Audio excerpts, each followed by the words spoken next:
Order! Order! You are an incorrigible delinquent at times. Behave yourself, man!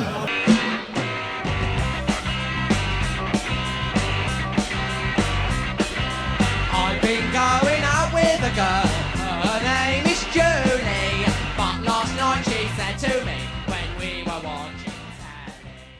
Good evening. I'm Professor Jonathan Van Tam, Deputy Chief Medical Officer for England. And many of you may have seen me giving public health announcements from the podium at number 10 Downing Street. But tonight is different.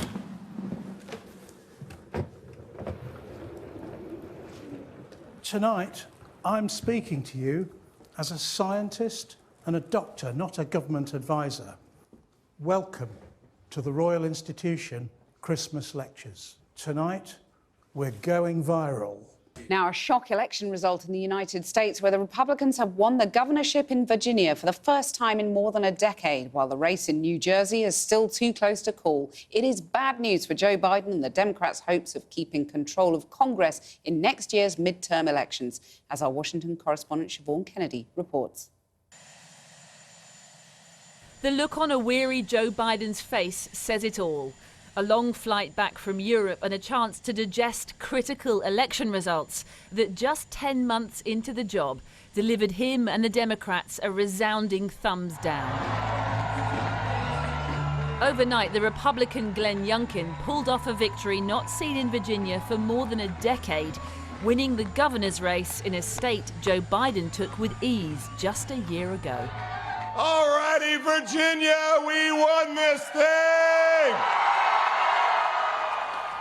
During the campaign, the Democratic candidate Terry McAuliffe tried to recreate Biden's election victory, welcoming the president on stage and attempting to tie Youngkin to former President Trump.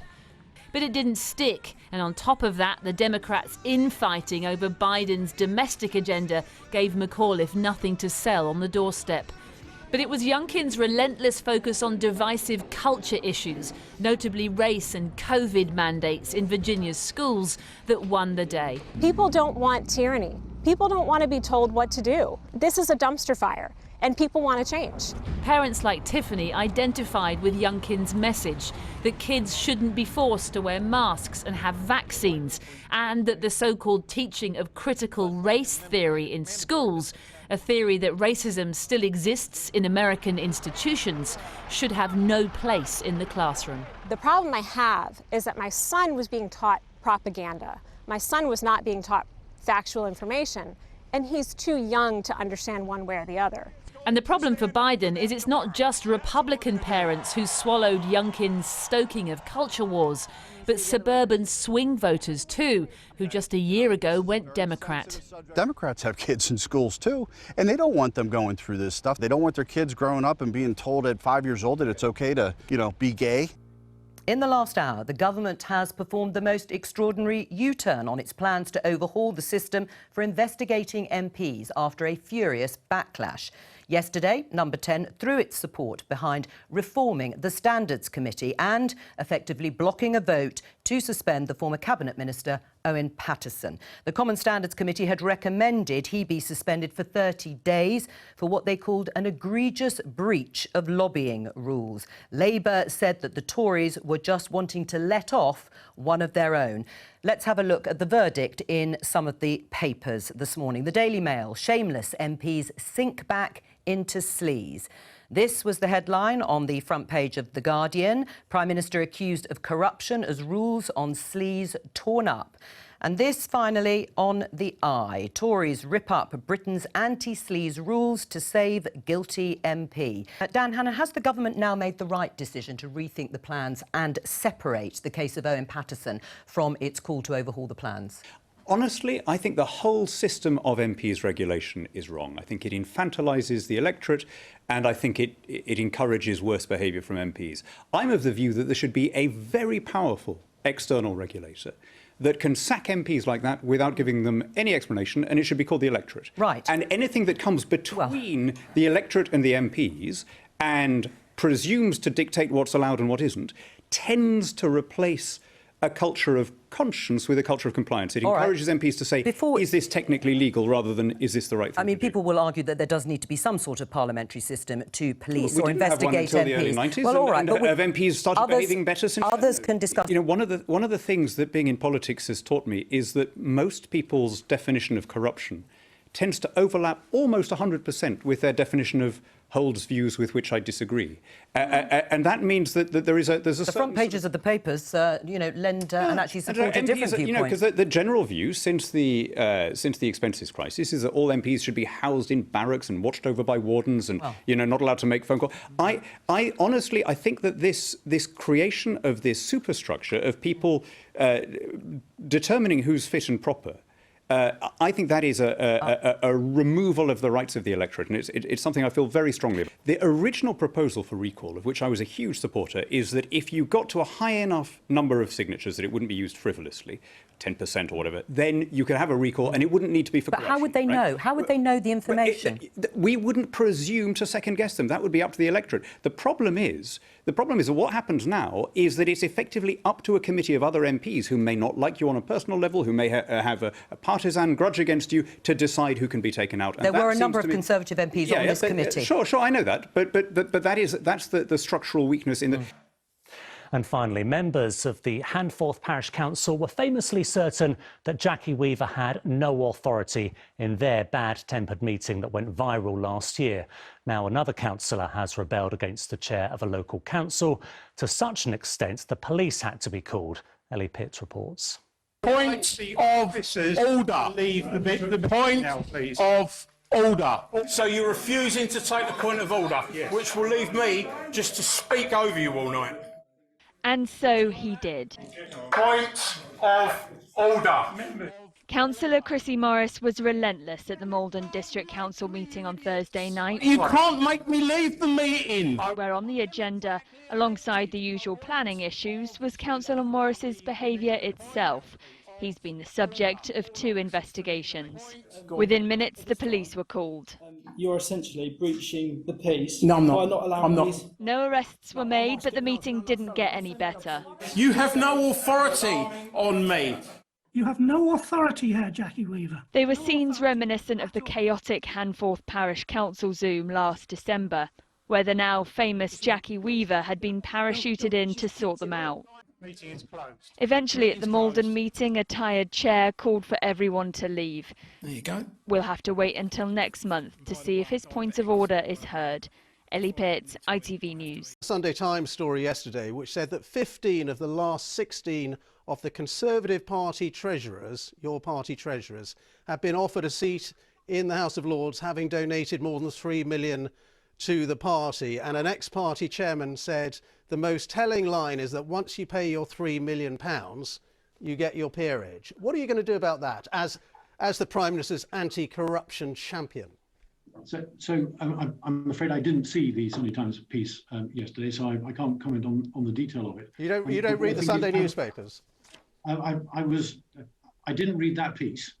So with apologies, you didn't warn me in advance that you were going to talk about it, so I haven't had a look at it. Well, as an anti-corruption champion, a major story in a major newspaper about corruption, I would have thought that should be right on your radar.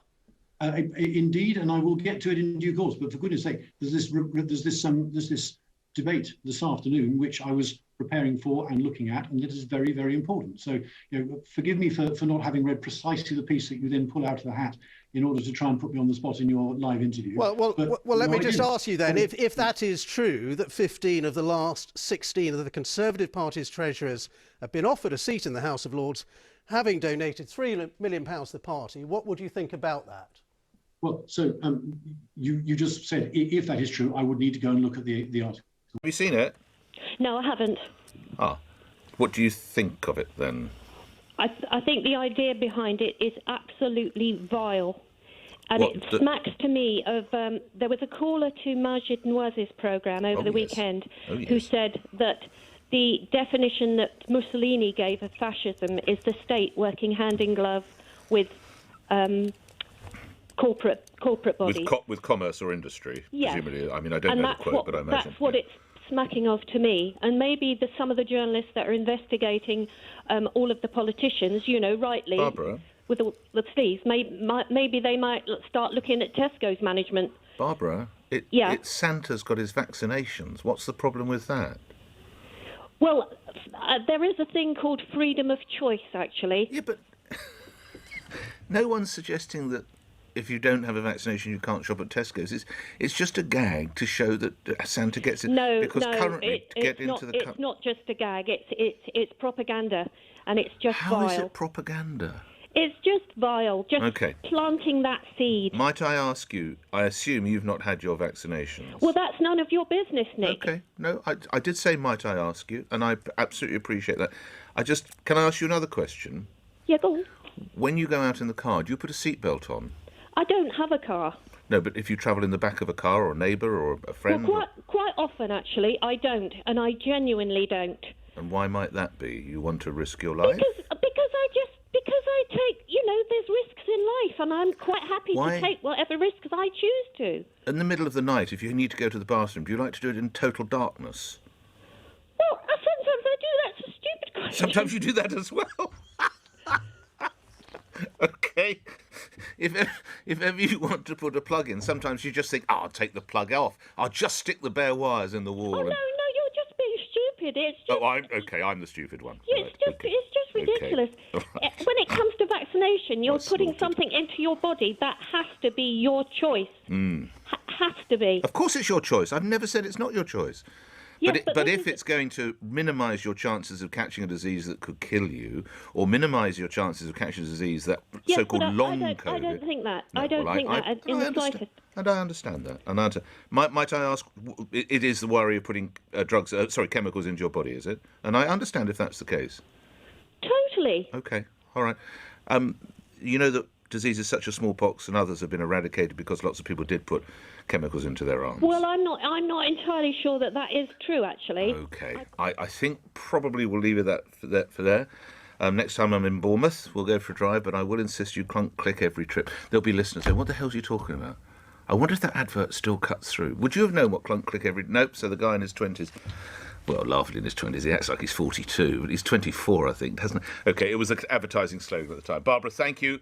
You be safe, be well, and maybe just pause and reflect. You know, I was watching an episode of You where measles came up. Wait. When did I mention measles?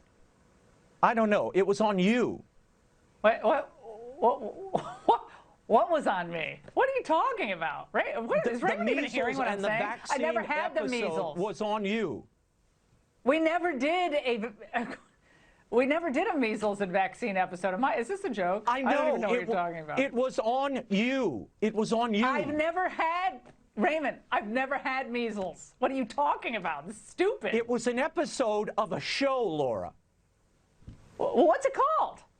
You. What is he talking about? It's called You. I've never done a show on measles. I just completely give up. We got to get It's out a of show I give up. called You on Netflix. There's a show called Lowering on Netflix. What are you talking Never mind. about? I'm moving on to Adele. I can't explain this to you. The pop singer had an Oprah-produced special on CBS last night. It drew about 9 million. I've had male MPs stick their hands on my backside in the Strangers Bar. I can wind the clock back. And I can remember a really prominent man smacking me on the backside about as hard as he could and going, "Oh, Romsey, you've got a lovely seat." Oh, gross. I'd have punched him in the face. And that's my problem, is that I didn't punch Stanley Johnson in the face. Stanley Johnson. Stanley Johnson did that to me ahead of the 05 election, so it was Blackpool, I don't know what years, 2003. What did you do? I didn't do anything. And that I feel ashamed by that. No, you shouldn't feel ashamed by that, because when I say I'd have punched him in the face, that's because I am, and now you probably would. Now you would probably say something. Party conference 18 years ago, an experience that took seconds, but for Miss Noakes, hard to forget. For Stanley Johnson, seemingly hard to remember. Caroline Noakes accused you of touching her inappropriately in 2003 and you said, "Oh, Romsey, what a lovely seat." Do you have a response to this, Mr. Johnson? What I'm showing you is Caroline Noakes accusing you of touching her inappropriately in 2003. Do you have a response? I have no recollection of Caroline Noakes at all. You have no... And no reply. For a Conservative MP to make an allegation like this against the PM's father is remarkable. What's sadly unremarkable is just how commonplace these experiences are. Catherine's in Hull. Catherine, what do you reckon? Hi, yes, so I heard your earlier caller from South Africa, and it was one of the reasons I wanted to call in, because I'm also from South Africa and have the complete opposite view to him. Okay. So I also grew up in apartheid, and my view hasn't changed at all, but my view has always been it's absolutely fantastic. Have a view, be principled, but when other people can get hurt, that's where I draw a line. And the law is in place. I'm no expert on the law, but I don't live in the northeast. I live in the northeast, so I wasn't directly affected by any of this. But yes. I was shocked when I first heard about them. Really, it was seeing people distraught because they couldn't get to hospital to see family and things like that. And I thought they've gone too far. Right. So it's wonderful what they're doing. I think there was one woman whose mother was delayed on her journey to hospital. Obviously, this isn't a criticism of you, but obviously that is the footage that some sort of news organisations and journalists would focus upon. I'm just a little bit. I don't want to. I'm just a bit unclear of why you brought South Africa into it. Are you suggesting that resisting apartheid should have been entirely peaceful? No. What I'm saying is, I think any principled fight is justified. Yes. And apartheid was, it needed to end. What the ANC, the ANC people went to prison, and it was. My family supported Nelson Mandela and all this. It was fantastic. They believed what he didn't get sent to prison for peaceful protest, did he? No, absolutely. And so that's where things start. You think, well, hang on a second. You start blowing up buildings, and then things change. I mean, I used to, But we're talking about people who sat in a road. Well, Catherine. yes, but they absolutely. And so this is what your question that you posed was. When people go to prison, does that then change your When your these mind? people go to prison, does that change your mind about them? No, because I think they knew what they signed up for, and I don't think that. I think I have respect for that. Yes, they knew that they were willing to go to prison, but my view hasn't changed. So I respect their cause. I respect what they're doing, but I also think, they deserve to go to prison. If the law says what you did deserves prison, and that's what the court has said. Yes. But my But it view said that hasn't about changed. Nelson Mandela as well. Yeah. Who your family absolutely. supported. And They he went supported considerably Nelson Mandela. further in support of his cause than sitting in a He road. went to prison deservedly because he was behind buildings being blown up. And so you have to draw a line, and that's my point. You have to draw a line. And you draw the line on sitting in a road. I draw the line at people being at risk. Right. I draw the line of So you'd have been against the suffragettes as well then? Well, I think that, again, A bombing and arson campaign. Suffragettes, weren't they? Yeah. So when people start, when I So basically, you're in favour of all protests that nobody really notices. I'm in favour of protests where people aren't at risk of being. And how do you get noticed? Because if I put 10,000 people in the middle of Trafalgar Square, they're going to stop the traffic, and that's going to inconvenience people. And you're right. So give me an example. Give me an example of a protest that you would support that actually gets noticed. I think what I would say is where do you draw the line? Because I think that's what I'm asking you exactly. Where do you draw the line? Yeah. So what do you draw the line? Well, you draw the line on protests that get noticed, I think. Exactly. Well, no, sorry, that's my 8-month-old in the background getting involved. Yes, might be making a little bit more sense. I think you draw the line of people getting hurt, and it's the same when people would have religious protests. I've got a friend but just give me an example of a protest that gets noticed without inconveniencing people. I'm not an expert in that field, so I'm not going to. But it's your opinion I'm examining. You're an expert on your own opinions. I just like to know what a protest looks like that you would support. A protest where there aren't lives at risk. So I don't know, to be honest. I'm not going to try. You can't think of any protest at all that you would support. Off the top of my head, I'm sure there are lots of things that I believe in and support, charities that I support, and trying to raise money for things. I've done lots of charities for things, but there are, and again, but down with protests that anybody actually notices. Well, it's like You know, No, that's fine. That's I think no. I mean, that's absolutely fine. I mean, it's a bit depressing, really, isn't it, in the context of actually changing the world? No, well, you can't say that because you have to think of at least one. Causes in this country, like you know, defending domestic violence, defending child abuse, defending. But if you wanted to protest about that in a way that got you headlines and got you noticed, look at how would you do it? The husband who's been doing his own. Yes, he's on hunger strike. If that's not harming someone, then what is, Catherine? But he's choosing to harm himself, which I don't agree with personally. But these people have been sent to prison. That's harming themselves. Because they broke a law. Yes, but they're going to. Oh, okay, right. So they should have gone on hunger strike. If they'd gone on hunger strike, you'd have supported them. If they're putting their as long as they weren't sitting in the road when they did it. My issue isn't. Catherine, I'm going to let you go and look after your child. It's 11:46. Northern Ireland's Health Minister has proposed that COVID-19 passports become mandatory from the middle of next month for places like pubs, restaurants, cinemas and theatres. Joined now by the co-founder of campaign group Open for All, that's Alan Miller. Hello to you, Mr Miller. Thank you for joining us on the programme. When you hear things like that, how does it make you feel? The idea of a vaccine passport is very different to anything else. It's saying that you have to show some kind of ID to get into somewhere, even though we know you can transmit if you've had the vaccine and if you've had COVID already, you could have higher immunity. So it's not based on health and it's very, very wrong. You said at the most intimate of details. I've just looked at mine. It's mostly just a barcode. Indeed, it is a barcode, but, you know, the idea that a medical procedure should be asked to be seen by a security guard or anyone else. It's for the greater good, isn't it? So that you can prove that you have been vaccinated, and so it shows that you are taking responsibility for your own health in order to protect other people that are there. Well, you don't have. Well, you said show. It's to show. So who are you showing? You're showing a stranger. It's a medical procedure. Is a personal decision. It's to protect yourself. If it isn't to protect yourself, for the greater good, not just to protect yourself. It's for the greater good of society. How is that if the Prime Minister has said that you can transmit it when you've been vaccinated? Well, you can transmit it if you've been vaccinated, but the risk of doing that is significantly reduced. So as a result, if you prove that you've been vaccinated, if I can just ask the question, if you can prove that you've been vaccinated, the likelihood is, even if you are potentially going to pass it on to somebody else, you are less likely to do that because you've been double jabbed.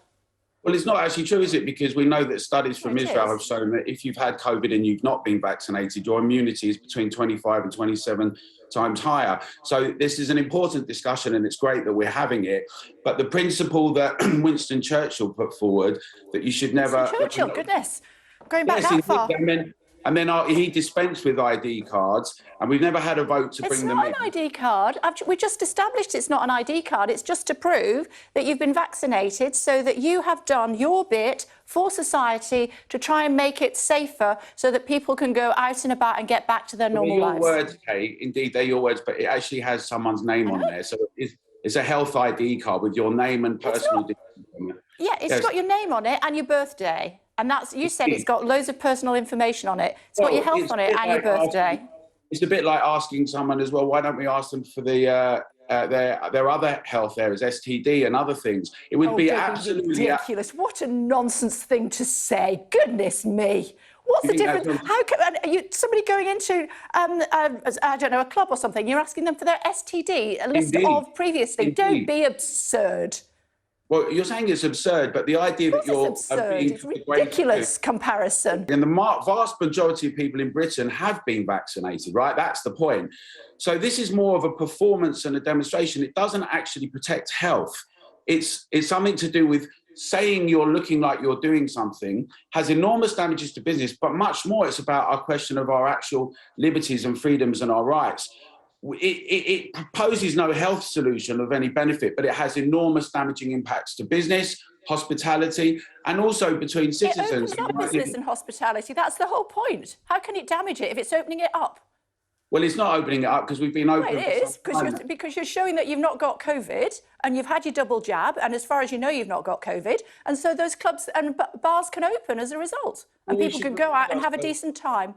Yeah. Well, we've actually been open for some time in England without any of them, and the transmission rates have not been going up, have they? And we should remind ourselves that when we had out to help... Anyway, sadly, we're out of time, but otherwise, I would love to have this conversation with you in more depth. Come back and talk to us again. Thanks so much indeed for joining us on the programme. Back to the row in cricket and what happens to the players, some of whom are now commentators. Michael in Sittingbourne. What should it be, Michael? Good morning. Well, I'm actually heartily sick and tired of it, Nick, to be fair. Of what, This sir? is something which allegedly happened 12 years ago. Well, not in all instances. More recently than that in some cases, but yes, a number of years ago, yes. Yeah, a number of years ago. It's nonsense.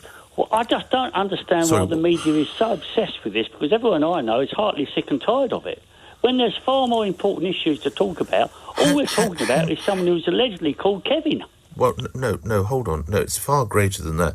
You've got players being picked upon, and it would seem a culture of that in the sport involving possibly England captains. But are they? All the media talks on about is about these people who they've been abused. Is it not important? No one is actually giving the same sort of publicity to those who have been don't you think it's complained about. Michael, do you not think it's desperately important if this is going on? No, not in the slightest. OK, don't go. I've done my bit and I've not worked. Michael, please stay on the line. Scott in Ramsgate, in the same county, interesting enough.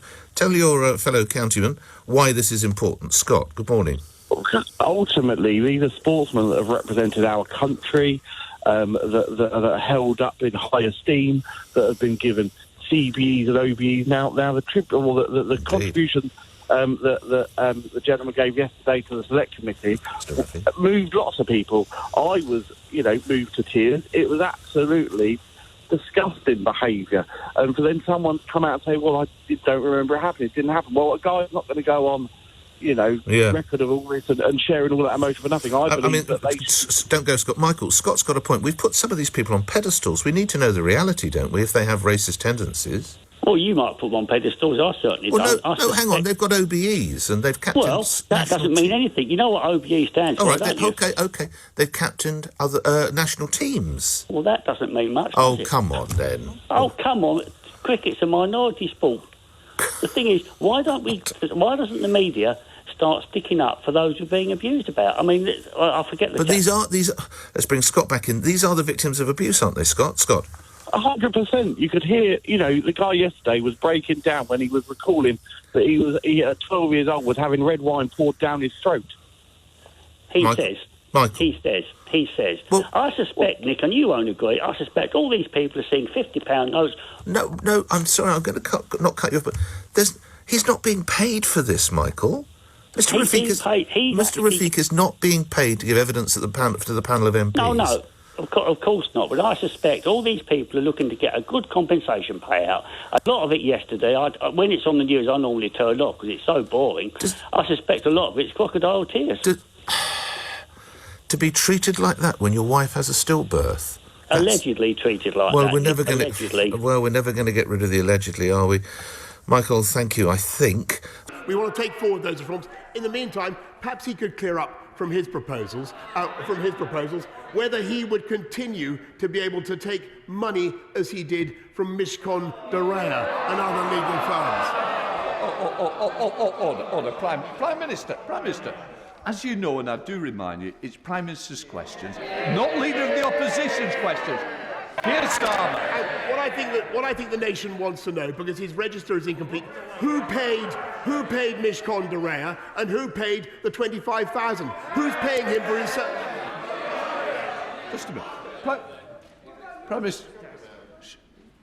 Minister, I don't want to fall out about it. I've made it very clear. It is Prime Minister's questions. It's not for the opposition to answer your question. Whether we like it or not, those are the rules of the game that we're all into, and we play by the rules, don't we? And we respect this House, so let's respect the House. We're talking of cover-ups. I'm sorry, Mr. Speaker, but we still have not heard why the Honourable Gentleman will not tell... Order. Prime Minister, sit down. Prime Minister, I'm not going to be challenged. You may be the Prime Minister of this country, but in this House, I'm in charge, and we're going to carry on. You've ruled on that, Mr. Speaker. You've ruled on that, Mr. Speaker, and I hear you. But his own misconduct, Mr. Speaker, is absolutely clear to everybody. His own misconduct is absolutely clear. And meantime, Mr. Speaker, we will get on a cross-party basis. We will get on a cross-party basis with taking forward the business that I've outlined. And we will get on with the business of this government, which is leading the country out of the pandemic. Order. Prime Minister, just, I'm struggling to hear, and if it's correct what I've said, it was about Leader of the Opposition and misconduct. We cannot accuse somebody of misconduct. Now, I may, and just before the Leader of the House gives me an answer, all I'm trying to say, I cannot hear. If it was said, I want it withdrawn. If it wasn't, I will accept it. I'm just a moment. Prime Minister. Mr. Speaker, I refer to the Right Honourable Gentleman's misconduct, because that is what he is guilty of. That is what he is guilty of.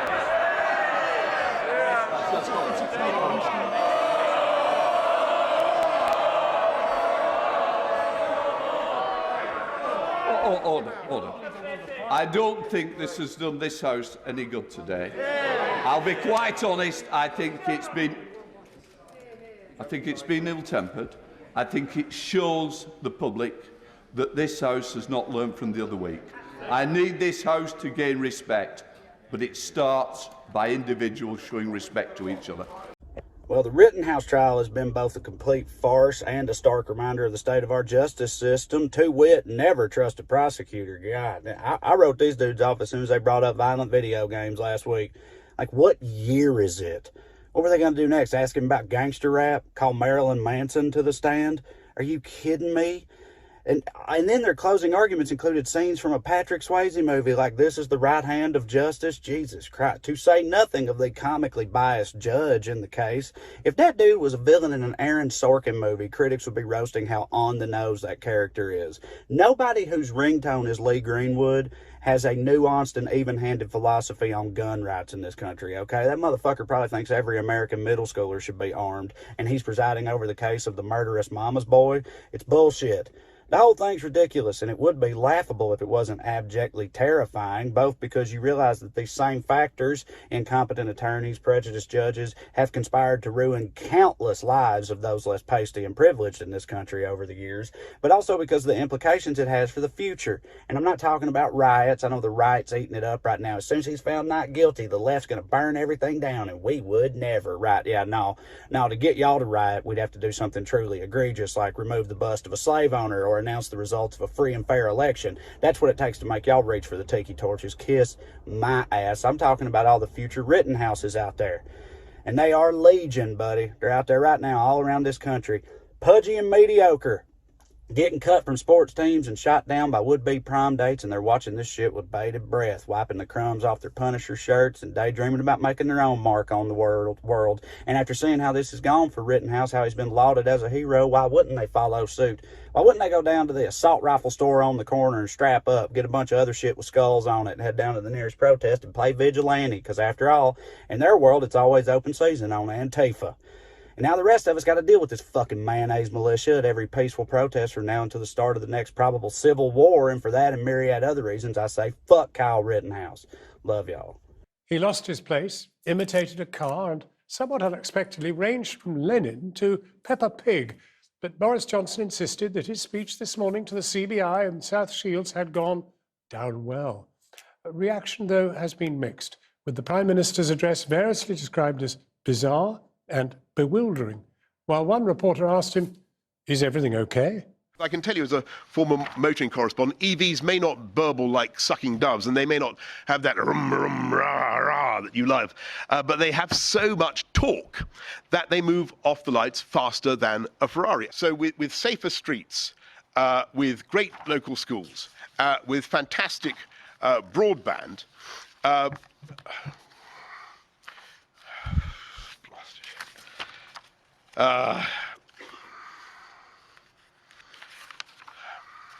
forgive me.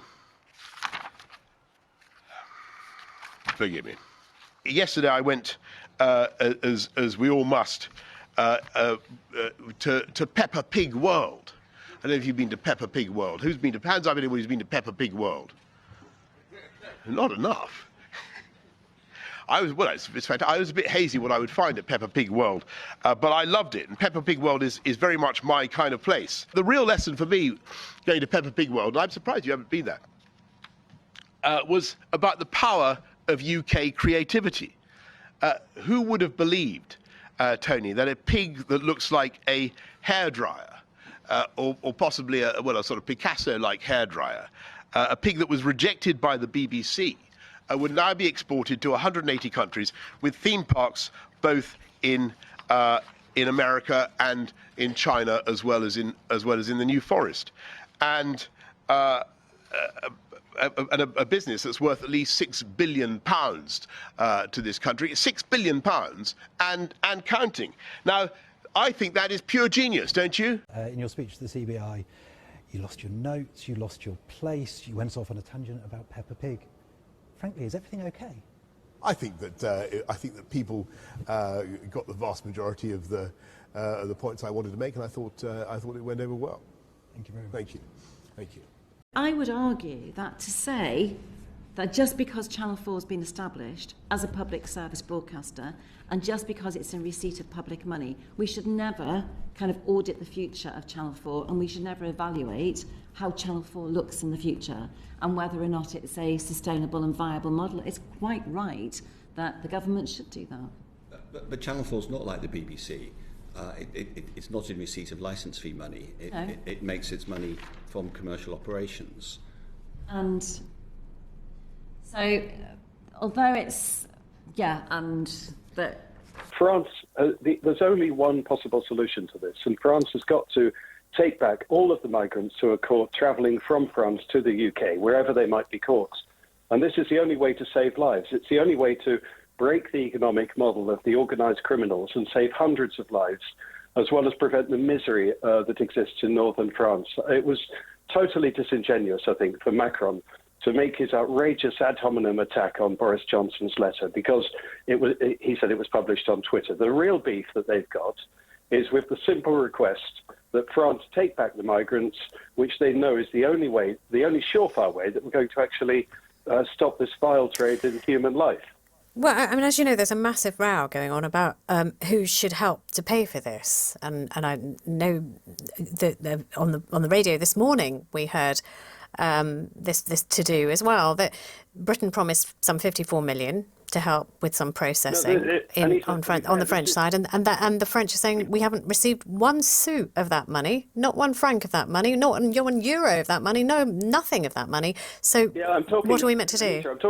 I'm talking about something different here. I mean, no amount of money is no amount of troops and barbed wire. We've been 20 years. We have been working to try and secure the border, and all that happens is the fees that are being paid goes up to currently somewhere around, I think Charlie Falconer said, at 6,000 euros. But the amount of money that goes to these smuggling gangs and this organised crime just increases.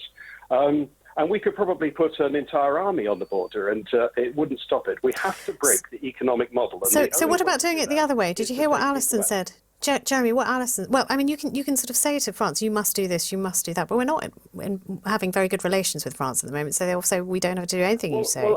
What about, I mean, Alison's idea of allowing safe passage? Allowing safe passage and then processing people here. This would be absolutely the wrong policy.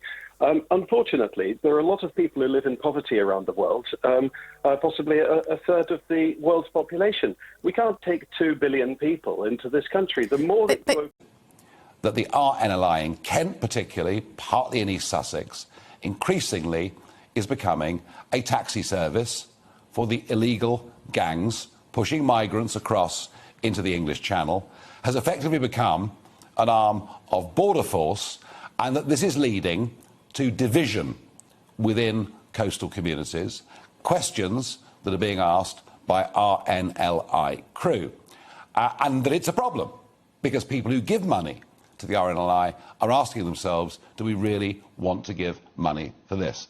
Your panel seemed utterly oblivious to the wish of the British people as expressed in Brexit and the recent election that gave the Conservatives an 80-seat majority, and the main question being that we wish to regain control over our borders and mass immigration. The panel seem to think that the country has an obligation to allow virtually anyone into the country. We're talking about billions of people that could make their way as climate change and the water shortage travels north. So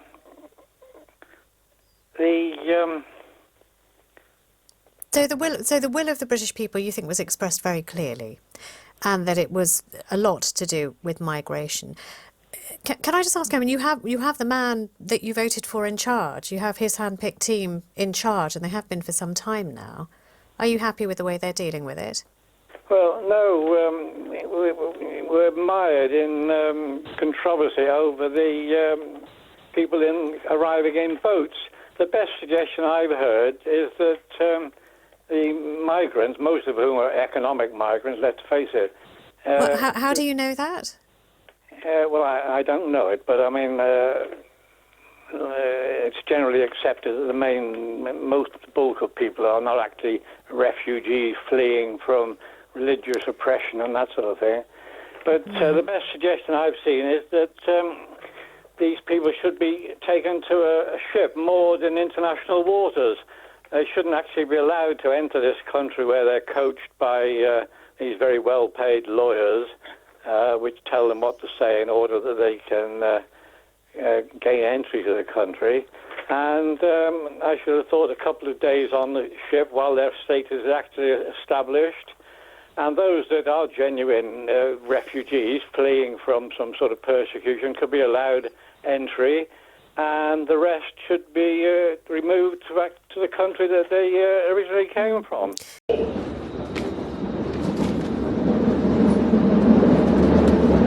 Do you know, wearing a mask is like trying to keep a fart in your trousers. Wearing a mask is like trying to keep a fart in your trousers.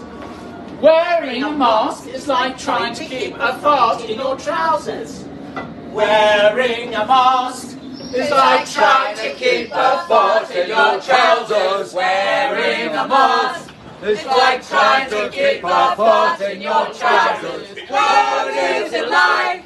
It's like trying to keep a fart in your trousers. What is it like? It's like trying to keep a fart in your trousers. Wearing a mask is like trying to keep a fart in your trousers. Wearing a mask is like trying to keep a fart in your trousers. What is it like? It's like trying to keep a fart in your trousers. What is it like? It's like trying to keep a fart in your trousers. So, New World Order, we've never followed any of your mad dictates, and we never will.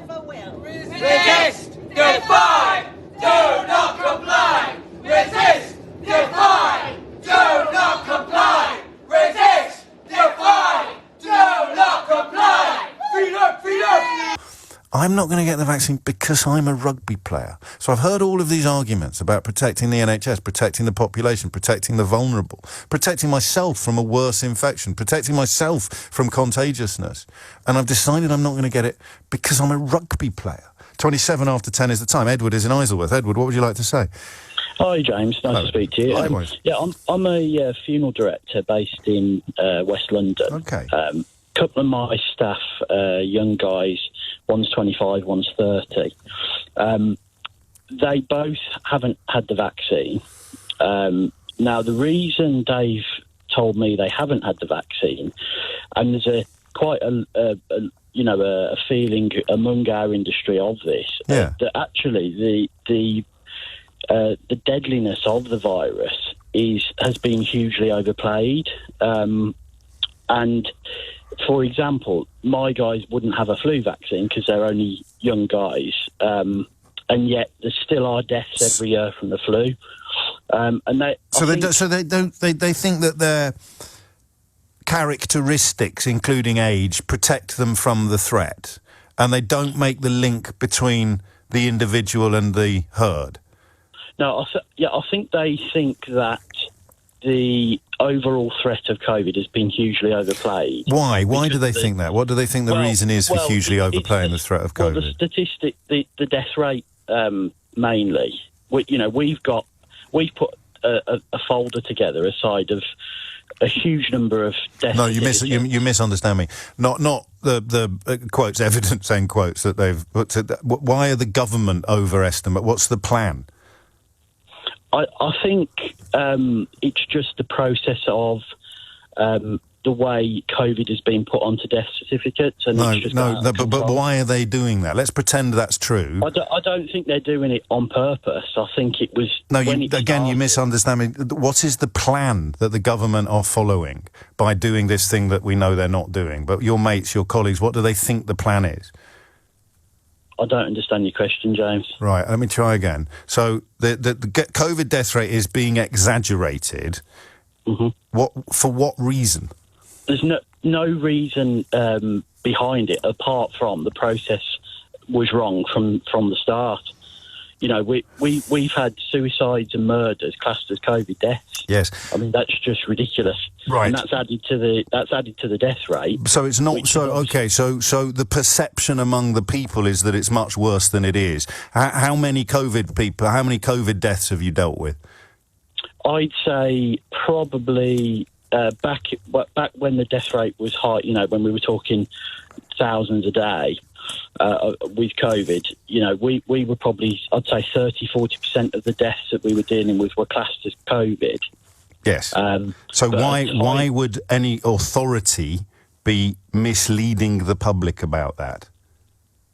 Well, I don't think they're purposefully misleading. Right, so it's an accidental misleading. And how does that lead your colleagues to think they don't need the vaccines? So they think that they're not questioning the infectiousness of it. They're not questioning that they don't think everybody who's died with COVID on their death certificate actually died of COVID, right? Yeah. Why does that stop them getting the vaccine?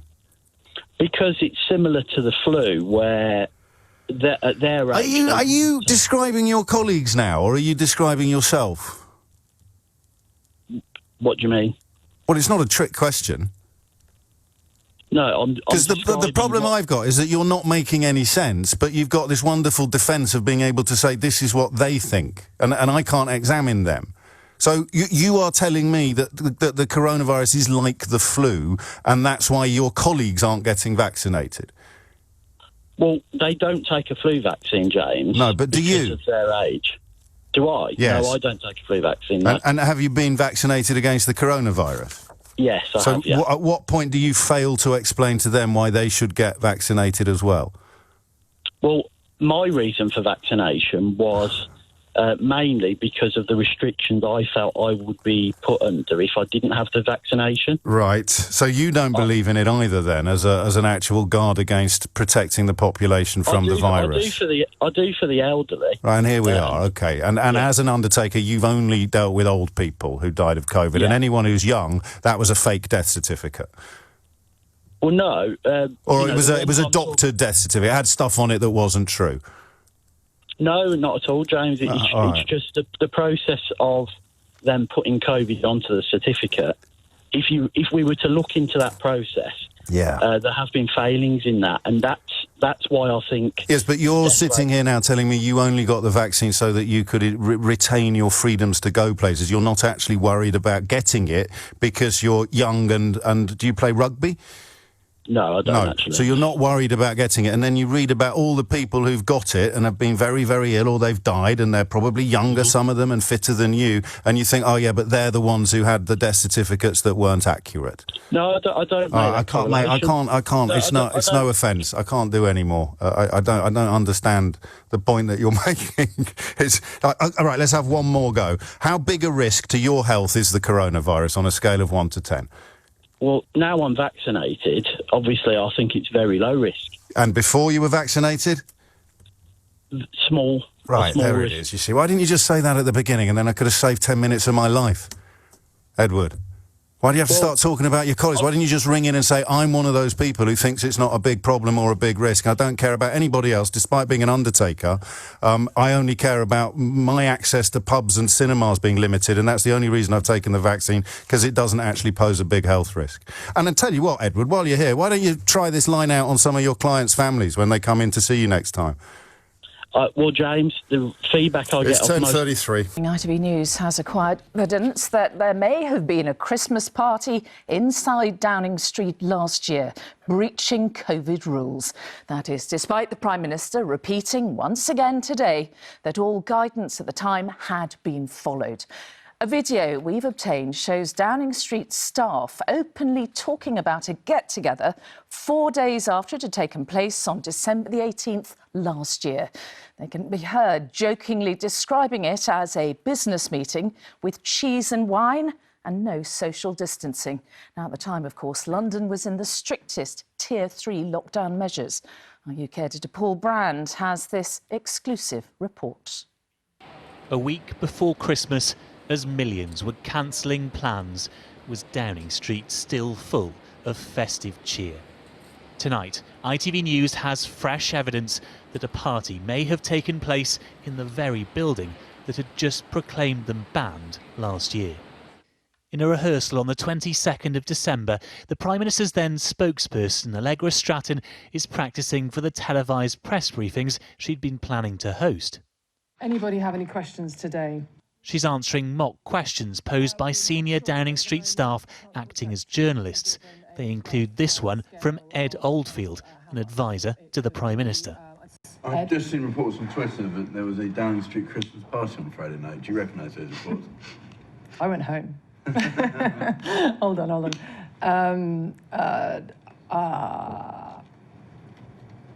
Would the Prime Minister condone having a Christmas?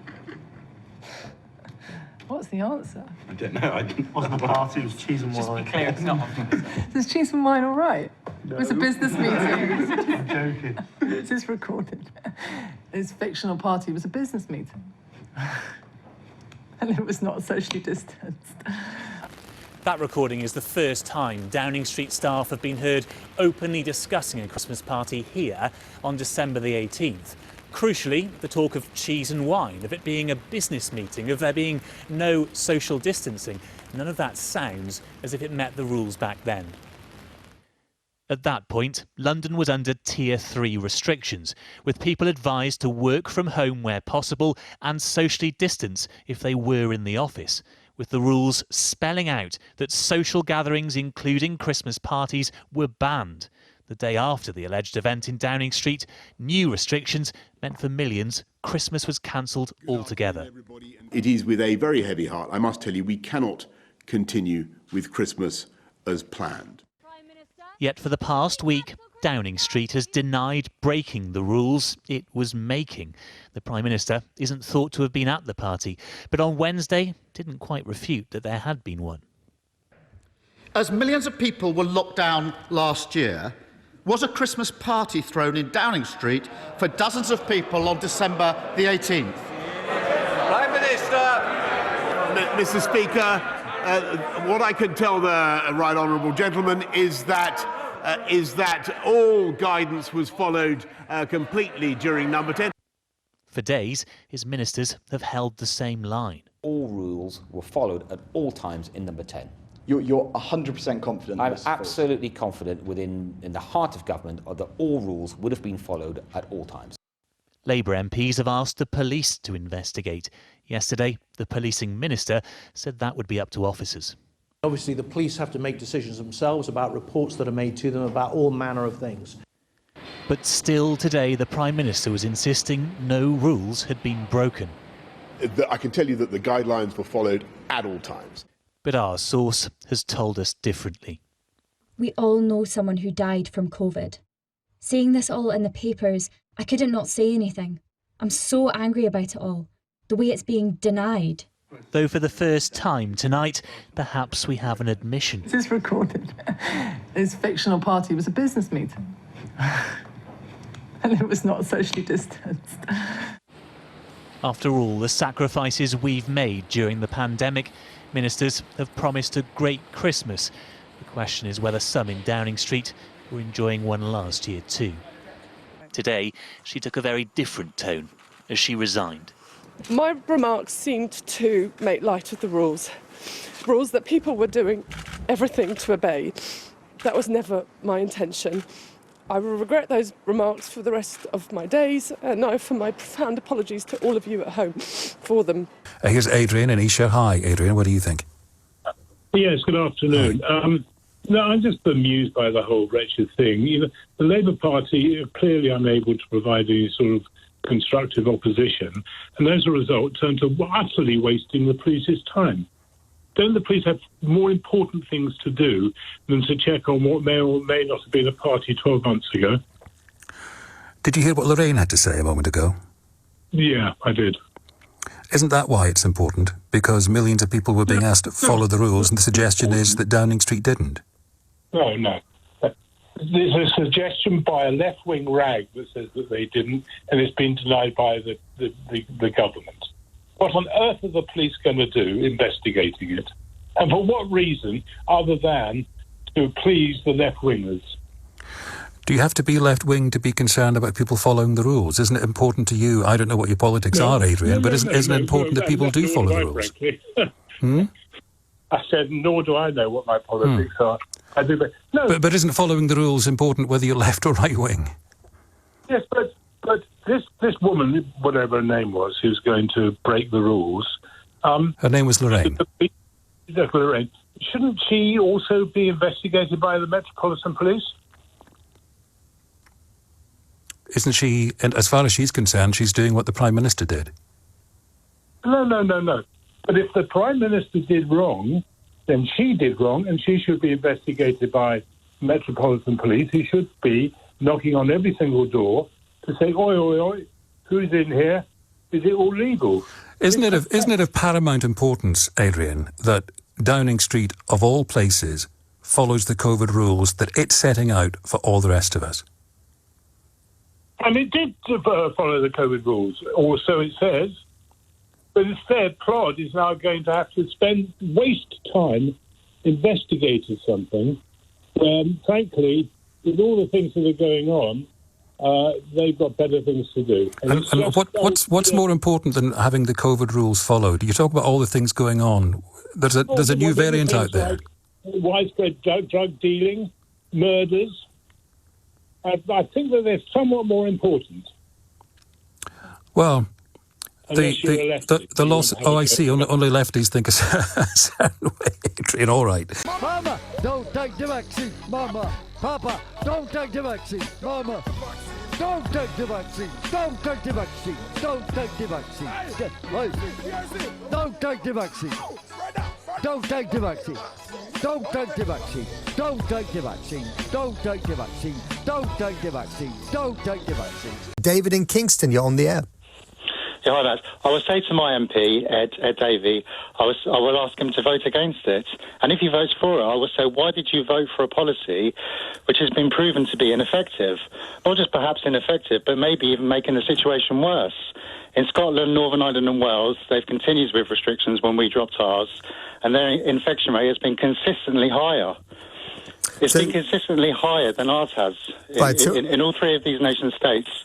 So it's proven not just to be ineffective, but it could even be making the situation worse.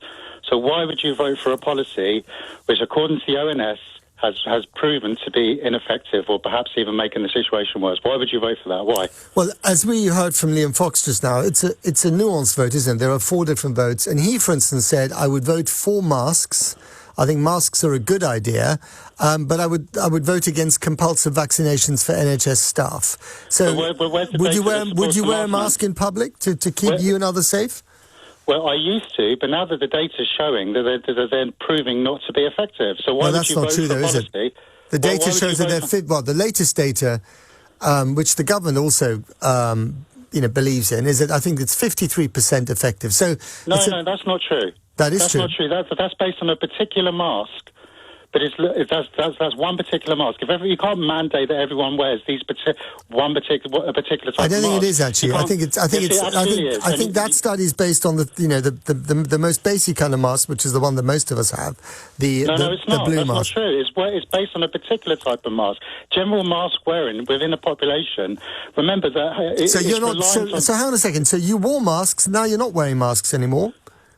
Well, the point is why not just wear a mask? It's so simple. I mean, what's the big deal? Because it's proven by the ONS data that their infection rate is higher. It's been. But there could be other factors higher. as well. It could be lack of vaccine take-up. It could be all sorts of things. Their vaccine rate is higher. In Scotland, their vaccine take-up is higher. Yeah, right. So what's going on with this exactly? We need to find out. Rather than voting on it, I'm not saying I know the answer, but in Scotland, you sound pretty convinced. You sound as if you do know the answer, but you may be wrong. No, I'm saying that it's questionable. The data does not support this policy. So why would you vote for a policy that isn't backed up by the data? The data does suggest that wearing a mask is a good idea. It's not 100%. I mean, I'm not going to give you the. We'll get you the chapter and verse on the various studies that have been done out there. It's not the nicest thing to do. I agree. I'd rather not wear a mask than wear a mask, but it's a pretty small sacrifice if it can limit the infections by 50%. David in Kingston, thanks for your call. Peaceful protest, the assault upon the citizenship of 5 million Brits, largely foreign-born Brits, and the ambitions to undermine the Human Rights Act. Joshua is in Aldershot. Joshua, what would you like to say? Hello, James. Thanks for taking my call. You're very welcome. I was just about to say what someone just texted in. I think I've seen a lot of people that are fully vaccinated that almost see it as like they're invincible, and their behaviour completely changes. And obviously I don't know whether they would have been iller, but most of the people that I've known recently that have got COVID have been fully vaccinated. And, well, you do know that they would have been much iller. How can you moderate, then, the behaviour of the vaccinated person who is being a little bit too relaxed about their own risk and status? Well, information and more honesty, and I think the mainstream media is a bit dumbed down, to be honest. It used to be. I think there need to be more. People aren't stupid, even if people aren't gone to educate. No, unfortunately, they are, and I'm quite happy to put myself on the wrong side of this. But if you think how stupid the average person is, half of the population is even more stupid than that. I think if it's explained clearly and in a way that people can understand, it's fine. And I think they're going down the wrong route. I think they need to be taking into account of people's antibodies, and that's what they should. I think a good idea, if it would be possible, is to actually see who hasn't got antibodies, and then the vaccination should be concentrated on those people, right, rather than doing a one-size-fits-all big net. I think we need to be smarter in our implementation of vaccination. Yeah, now you put me in a slightly uncomfortable position now, because, you've already made an impassioned plea for us to treat people who haven't been into higher education with as much respect as people who have. But, I don't think there's anybody really qualified in the world of virology who would agree with you. And I wonder why that doesn't give you pause. What, they wouldn't agree with you, or they would agree with you? They categorically wouldn't agree with you. Why not? Because I know that because they've studied it. So what you're saying to me really is, if your car breaks down, why don't you think about taking it to the vet?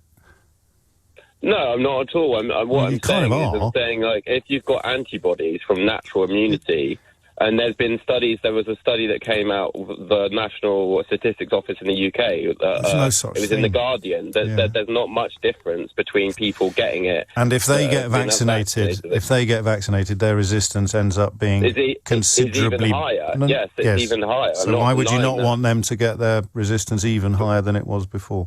Because I think that given that we have no shortage of supply, and even if it is a small risk, I think you can't choose whether you're going to get COVID, right? If you're a young, healthy person, you can't choose, unless you lock yourself behind a hermetically sealed door, you can't choose whether you get it or not. But you can choose whether you're going to get a vaccine. And I do know people that have had myocarditis from the vaccine, right?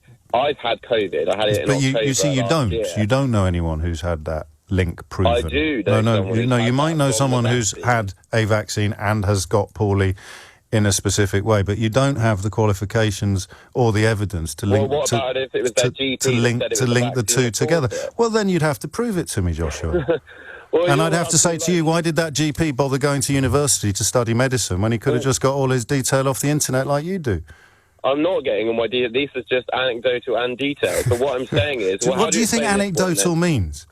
Well, I know anecdotal is, So why would I that can believe GP more bother going anecdotal to than I medical can believe school? Media companies. Why I'm would more likely to believe- why would that GP bother going to medical school when he could just have believed anecdotes instead, like you do? All I'm saying is the GP told this young man, this young healthy man that came down with myocarditis Right, he after did, he had yeah, the vaccine, of course. Except that it was the vaccine that probably caused it. Yeah, of course he did, yeah. There is, so if there's a small risk. I'm not saying not take the vaccine. I'm saying if you are Oh, well, there we are then. Good, nor am I. No, I'm saying if you're a vulnerable Joshua, person, do you know what I'm saying? then take Joshua, it. But do you if know? you're Do you young know? and healthy- Joshua, do you know what I'm saying? What? I'm saying goodbye. To soaring bell. Teams, so not too much. Ooh, that's exciting, yeah. What about, and tell me, Kyla, and be honest here, do you wear your pyjamas all day long? Absolutely. Of course. Now, stay on the line. I just want to bring in Adam from Westminster. Adam, what do you think? Good evening, Matt. Nice to talk to you. Well, I just think that we're heading for a doomsday scenario because all the people that are clamouring for working from home and more restrictions, what they will fail to understand is that if and when, and I do stress if, Matt, because there's no clear light at the end of this doomsday tunnel from what I can gather so far, if and when we get out of this nightmare that everybody's in, there'll be nothing left on the high street when everybody's going back to the offices because, quite frankly, the social impact that this is going to have on people's well-being is going to far outweigh sitting in front of your TV in the morning at 9 o'clock with your slippers and hot chocolate just because you don't want to get a train. London Transport, TfL, rely on millions of people every day, Matt, going into the office. Just like one of your previous callers said, masks are now compulsory. Very few people, if any, are now ignoring guidance and legal fact. People need to go into the office to get back to normal. They don't need to sit at home with their pipe and slippers and then go back to the high street free. Okay, Adam, stay there. I want to bring in Kyla. Pipe and slippers. You're hurting the country's economy, and you will create a wasteland, on the high street if you carry on sitting at home. Kyla, your response to Adam? My response would be that I think that you can acquire social skills, not necessarily just from going to the office, but you can just acquire them in other situations as well. I don't think it would create a disastrous situation, but I do think that, as young people, the world is changing. We're adapting to new times, and I'm pretty sure that there are other ways that we can learn our socialisation skills. Okay, Adam, your response to Kyla? You can be social even on Teams. Let's close everything on the high street, Matt. Let's have no more social life whatsoever. Let's be selfish and sit at home. And by the way, while we're at it, why don't we get furlough back so we can get paid to do nothing at home? Adam, you're shouting. We don't like shouting at this time of the early evening. Adam, there, thank you very much. And Kyla, thank you very much to you. Good luck to both of you with whatever you're doing. Lisa's in Gravesend. Lisa. Hi, Tom. Hi. Hello. I had huge sympathy for the chap we just had on representing the licensed trade industry. It is an absolute flaming joke. I mean, at the end of the day, the scientists come on your show and everyone else's show on LBC, always say that they're speaking independently, are always negative, are always downbeat. Basically, I think we need to stop. Every time they say jump, we need to stop saying how high. I'm not going to listen to another word they say. I'm sick and tired of the whole thing. They've said today, don't socialise. My job requires me to meet with people, so I can't not meet with people and do my job. Yeah. I intend to do my Christmas, whatever they say, lockdown, no lockdown, that's it. I've just had it. And I'm actually even considering not even having my booster because I'm so sick of the whole thing. Are you sick of it because it's been going on for ages and it's really worrying and it's affecting the country and it's affecting your life? Actually not. And you'd rather just ignore it? Actually not, no. I'm sick of the mixed messages, the moving the goalposts, the constantly do this, do this, do this. Oh, and by the way, it's now changed. Now I need to do something else. I'm sick of it. And I think it's the messaging. I think it's the constantly, giving us instructions, telling us to do something. Oh, it's a national effort, saying we've done it, and then 5 minutes later saying, right, it's now got to do something else. I think it's ridiculous. We can't carry on like this. Our economy is being wrecked and ruined. Our businesses are being destroyed. People's livelihoods are being destroyed.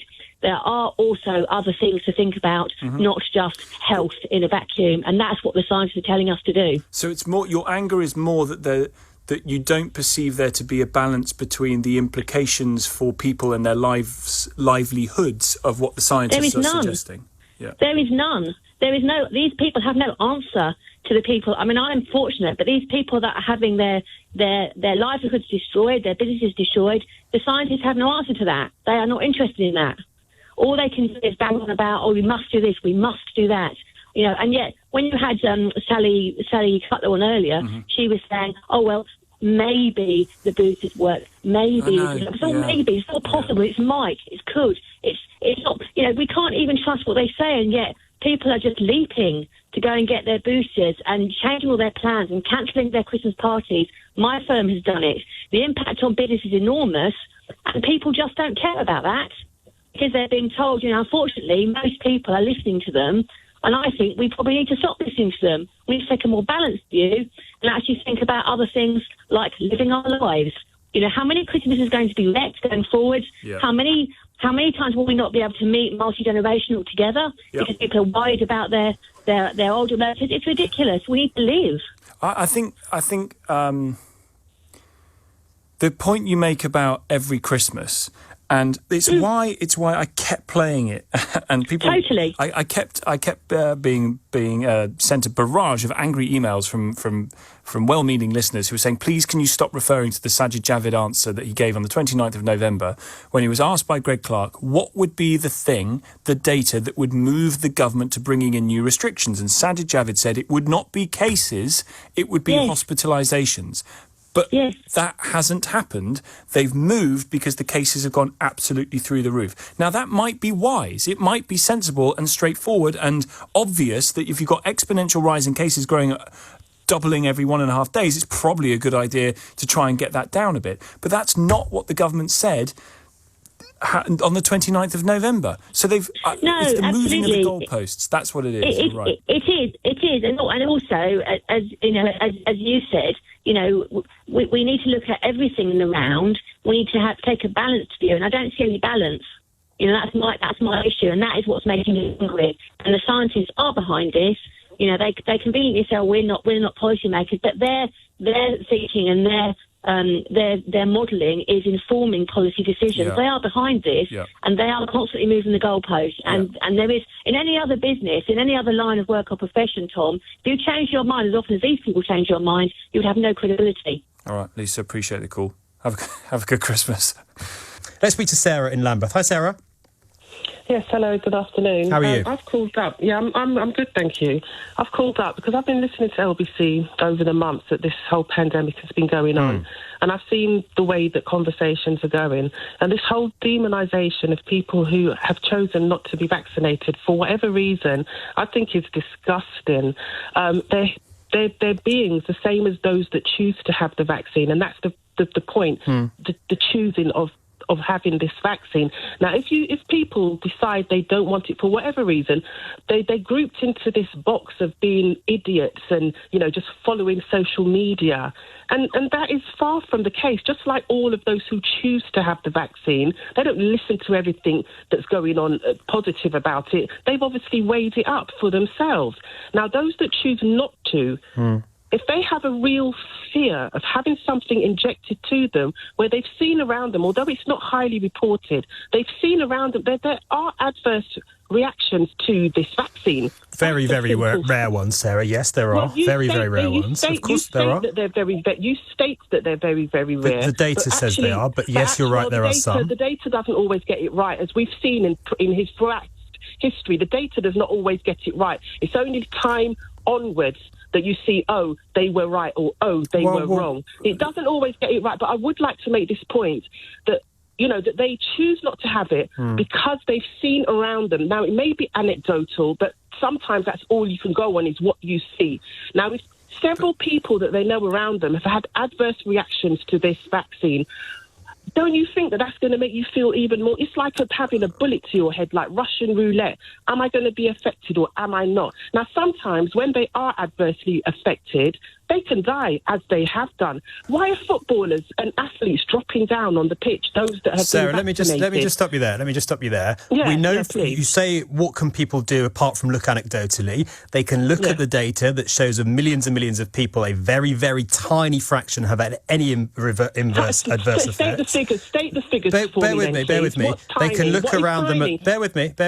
You can look around them at the number of people with COVID who are ill. But you're right. I agree with you that people are scared, and they are not all idiots, and they are not stupid, and they are not blinkered. I agree with you. That sort of language is unhelpful. My question to you: what can we do to help reassure and actually win over those people to get the jab? I think the only way you're going to win over people like that is when this vaccine has been around for a long time and they have real, true, long-term data. But what are we talking? It's been around for over a year now. We don't know. That's exactly my point. We don't know how long it's going to take for us to really establish how many people are being affected. And don't forget, a lot of people with adverse reactions, they're not reporting it. They're not reporting it on that yellow card system.